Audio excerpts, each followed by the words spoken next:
Un ours de 2 ans a été aperçu errant à Dixon, une petite colonie de l'Arctique russe. L'animal avait besoin d'aide. Sa langue était coincée dans une conserve de lait. Apparemment, l'ours l'a récupéré dans une décharge après avoir flairé son odeur sucrée. Mais les bords tranchants de la boîte de conserve ne permettaient pas à l'animal de libérer sa langue, et l'animal désespéré s'est rapproché des humains pour leur demander de l'aide. Pour sauver l'animal, une équipe d'experts du zoo de Moscou, situé à 3400 km de la colonie arctique, a été dépêchée à Dixon.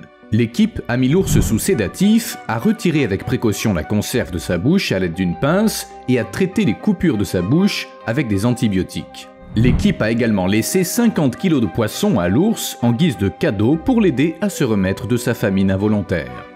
Et tout ça, bien sûr, semble très gentil. Aider les animaux, c'est cool, mais si les humains n'étaient pas là, l'ours n'aurait jamais eu un tel problème.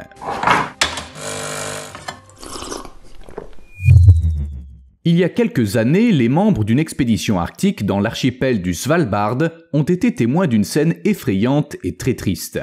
Des oursons polaires jouaient avec un sac en plastique noir, le déchiraient en morceaux et le mâchaient. Tout cela bien que le Svalbard soit situé assez loin du continent et que sa population n'atteigne même pas 3000 personnes. On dirait que les déchets ont été rejetés ici par l'océan et que les ours les ont déterrés de la neige quelque part sur le rivage. Les oursons sont comme des petits enfants, ils sont pris à jouer avec n'importe quoi. Ils ont déchiré le sac en plastique et chaque ourson a réussi à en manger suffisamment pour que ça nuise à sa santé. Sans compter que des études ont montré que l'ingestion de plastique peut rendre les ours polaires irritables et agressifs, peut-être en raison d'obstructions douloureuses dans leur système digestif. Et il n'y a pas que les oursons qui mangent des déchets. Les ours, à la recherche de nourriture, plongent dans les poubelles et avalent tout, des piles aux couches sales. Ils sont prêts à manger même les assiettes en céramique si elles sont maculées de restes de nourriture. Les ours se fichent bien que la valeur nutritionnelle des déchets soit loin d'être idéale. Ils sont prêts à tout pour survivre. Cette dépendance à l'égard des déchets produits par l'homme entraîne beaucoup trop de rencontres entre les animaux sauvages et les humains. Cela entraîne inévitablement des conflits. En 2019, l'état d'urgence a été déclaré à Novaya Zemlya après que 52 ours polaires ont envahi le territoire des humains. Ils ont été repérés dans les environs de la petite colonie, une dizaine d'entre eux errant constamment autour. Les ours pourchassaient littéralement les habitants et les gens avaient peur de sortir. Ils ont même interdit aux enfants d'aller à l'école. À l'inverse, les ours n'avaient plus peur, même des patrouilles de police qui étaient censées les faire fuir. Les ours ne se sont pas seulement approchés des bâtiments, ils sont même entrés dans les immeubles résidentiels.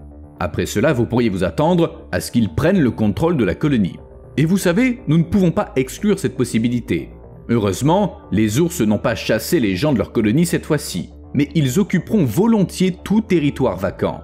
Le photographe Dmitri Kok naviguait dans la mer des Tchouktches lorsque de mauvaises conditions météorologiques l'ont obligé à s'approcher de l'île abandonnée de Kolyuchin. Jusqu'en 1992, il y avait là une station polaire, mais depuis sa fermeture, les gens ont complètement abandonné l'île. Et puis les ours polaires les ont remplacés.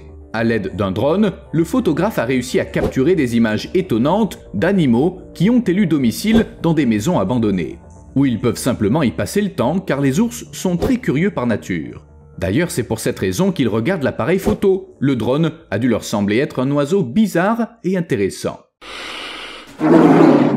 Si ce photographe a choisi d'utiliser le drone pour ne pas déranger les animaux, d'autres personnes, disons, ne sont pas aussi délicates.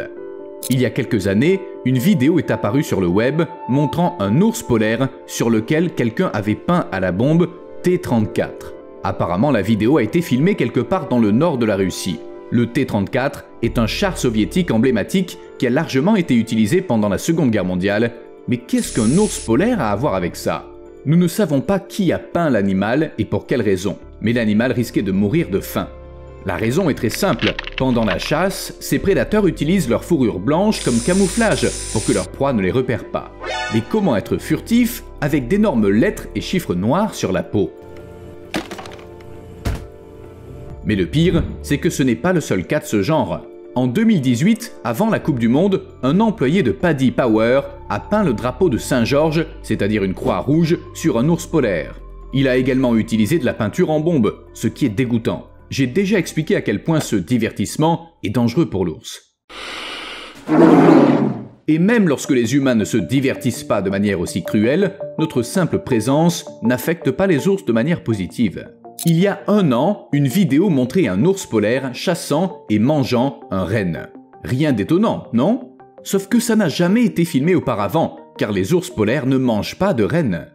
Ils ne le font pas, voilà tout, ça ne fait pas partie de leur menu. Cependant, le comportement de cet ours était conscient et le prédateur savait parfaitement ce qu'il faisait. L'ours polaire s'est approché lentement du troupeau avant d'attaquer un renne mâle. Le prédateur l'a suivi dans l'eau et a fini par planter ses griffes dans la proie à environ 25 mètres au large. Bien qu'en 2000, des sources affirmaient que les ours polaires n'attaquaient pas les rennes du Svalbard. Les chercheurs pensent que les ours polaires optent de plus en plus pour cette proie en raison de la réduction de la couverture de glace dans la région. L'augmentation de la température de l'air et de la mer fait fondre la glace, ce qui pousse les ours polaires vers l'intérieur des terres. Chaque année, ils se retirent encore plus loin. Cela signifie qu'ils sont coupés de leurs proies habituelles, les phoques. Ils doivent chercher une autre option et les rennes, disons qu'ils ne sont pas le meilleur choix. Les phoques sont couverts d'une grande quantité de graisse, ce qui explique pourquoi les ours polaires les ciblent, car cette graisse fournit une grande quantité d'énergie nécessaire à la survie dans les climats froids. Les rennes n'ont pas cette graisse. N'oubliez pas que les ours doivent aussi les chasser. Mais ce n'est pas le pire des scénarios. Certains craignent qu'en raison du manque de proie habituelle, les ours polaires ne passent au cannibalisme. J'ai même trouvé des preuves de ça. Lorsque les ours polaires, en particulier les mâles, sont piégés sur le rivage, complètement privés de nourriture pendant de longues périodes, ils doivent recourir à des mesures désespérées et manger leurs propres petits. Certes, les scientifiques ne sont pas encore sûrs à 100% que cela se produit plus souvent en raison de la fonte des glaces. C'est peut-être juste une coïncidence. Ce dont les chercheurs sont sûrs, c'est que l'absence de glace oblige les ours polaires à nager sur de plus longues distances. Bien sûr, ils ont toujours été assez bons à ça, mais c'est différent maintenant. Avant, lorsque la glace de mer commençait à fondre à la fin du printemps, les ours polaires migraient vers la terre ou la glace côtière pour l'été. Mais maintenant, au lieu de se déplacer sur la banquise, ils sont obligés de faire de longues nages. Et par longue, je veux dire très longue. La durée de ces nages variait de 1,3 à 9,3 jours et la distance de 51 à 404 km. Le record a été établi par une ours en 2011 qui a nagé 9 jours d'affilée, parcourant 687 km d'eau. C'est l'équivalent de la distance entre Paris et Avignon. Au cours de ce processus, la femelle a perdu 22% de masse corporelle et son ourson. Oui, son ourson a migré avec elle, et c'est une pratique normale, mais pas quand la distance devient si grande. À un moment donné, le petit ours ne pouvait plus suivre. Les scientifiques sont certains que ces prédateurs n'ont jamais eu à nager aussi longtemps auparavant, ne serait-ce que parce que des étendues d'eau libre de 687 km n'ont pas été très fréquentes dans l'histoire de l'évolution de l'ours polaire. Un autre problème lié à la fonte des glaces et à la modification de l'habitat des ours polaires est celui des voisins improbables. Mais cette fois, je ne parle pas des humains. Qu'en est-il des autres prédateurs? Je parle des grizzlies. Pour être honnête, ce n'est pas seulement que les ours polaires se déplacent vers le sud, les grizzlies se déplacent vers le nord.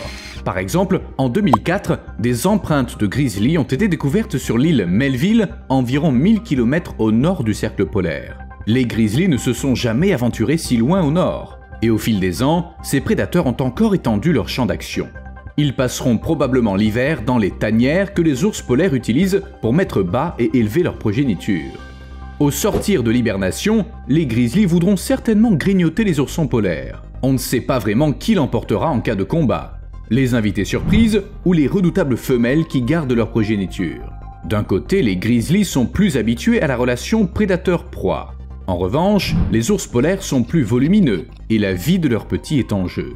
Il est donc difficile de faire des pronostics. Tout dépend de l'ours en question, bien qu'il existe des rapports dans la littérature mentionnant des grizzlies tuant des ours polaires femelles dans leur tanière. Toutefois, la forte diminution du nombre d'ours polaires est en partie attribuée aux grizzlies qui envahissent leurs habitats. Dans environ 50% des rencontres documentées, les grizzlies ont complètement chassé les ours polaires. Et pourtant, parfois, le partage de l'habitat aboutit au résultat exactement inverse. Au lieu de se faire concurrence, les ours polaires se reproduisent avec les grizzlies. Ce n'est pas difficile car les espèces sont étroitement liées, ce qui signifie qu'il ne devrait pas y avoir de problème génétique. Dans l'Arctique canadien, seuls 4 hybrides de première génération et 4 hybrides de deuxième génération ont été observés sur une courte période de 2006 à 2014. Par hybride de deuxième génération, j'entends la progéniture que les premiers hybrides ont produite. À en juger par les études génétiques, de telles hybridations ont eu lieu dans le passé, ce qui signifie que la nature n'y voit rien de mal. Enfin, plus ou moins. Les grizzlies sont mieux adaptés à la vie en forêt, tandis que les ours polaires sont habitués à la vie dans la neige. Les hybrides seront probablement mal adaptés à l'un ou l'autre des deux environnements. Le mélange entre la couleur de leur pelage, leurs dents et leur comportement les empêchera probablement de réussir partout. Mais bon, qui sait ? Aujourd'hui, la planète change tellement que peut-être dans quelque temps, il n'y aura plus ni ours polaires ni grizzlies, alors que leurs hybrides survivront et se répandront à une vitesse alarmante. Mais là, comme toujours, il y a une grande et sérieuse inquiétude. L'influence humaine. Personne n'a tenté de faire des prévisions sur le sort des hybrides, mais les choses se présentent mal pour les ours polaires. Lorsqu'on a demandé aux scientifiques de deviner ce qu'il adviendrait de la planète si les humains disparaissaient soudainement, leur réponse n'a pas été d'une grande consolation pour les ours. Même si l'homme disparaissait complètement de la surface de la Terre demain, le climat continuerait à se réchauffer et à s'assécher. Cela signifie que les conditions pousseront les différentes espèces à développer certaines adaptations. Pendant ce temps, les espèces qui prospèrent dans le froid continueront à souffrir de la même manière qu'aujourd'hui. Elles vivront dans des endroits où la couverture de glace diminue, partageront des habitats avec des espèces apparentées, plus prospères venant du sud, nageront longtemps et mourront de faim. Les paléontologues pensent également qu'à l'avenir, seules les espèces qui s'adaptent bien à la chaleur prospéreront, et course polaire et chaleur sont des concepts incompatibles, raison pour laquelle ils sont condamnés. La prévision la plus déprimante pointe du doigt les émissions de CO2 qui provoquent la fonte des glaces. Si le climat continue à évoluer au rythme actuel, dans le pire des cas, la banquise d'été de l'Arctique pourrait disparaître complètement d'ici 2100. Cela signifie la fin pour les ours polaires, les phoques et les autres animaux arctiques qui habitent les régions froides. Nous ne pouvons que placer notre espoir dans la capacité d'adaptation des animaux. Les ours polaires pourraient changer la couleur de leur pelage en raison du manque de neige et demeurer ainsi sur la planète. Mais ils devront travailler dur pour y arriver. À plus.